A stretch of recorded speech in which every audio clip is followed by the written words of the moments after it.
Orang itu menjadi kikir itu karena nganggap hidup itu lama dan uang itu penting. Kalau zaman Nabi itu sederhana kalau melihat hidup.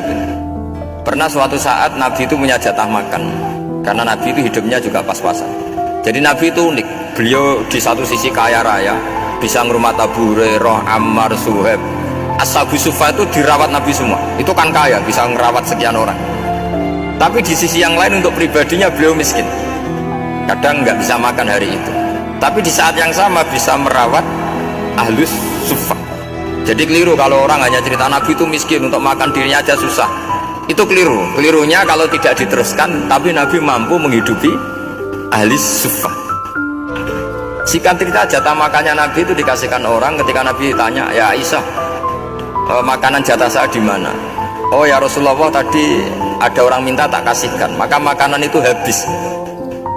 Apa kata Nabi? Kamu salah Aisyah.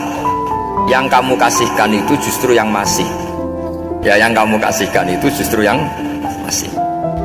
Sehingga Nabi menganggap, makanya Nabi terus ngendikan. Ya kalau mukhatabnya lelaki ya kira-kira begini.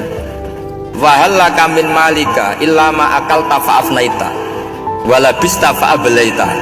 Terus hanya watasaddaqta fa'abqaita, kata Nabi. Harta kamu ya kamu makan kemudian ke WC jadi kotoran, atau punya pakaian mewah nanti rusak. Watasaddaqta fa'abqaita, ada yang kamu sedekahkan yaitu yang abadi sampai akhir. Sehingga banyak pengusaha yang mencintai saya setelah tak ajari hadis itu, misalnya punya uang 1 miliar karena dia spekulan atau pedagang rawan bangkrut, disedekahkan ke masjid 50 juta, yaitu yang abadi. Jadi kalau suatu saat bangkrut dia masih punya uang 50 juta di akhirat.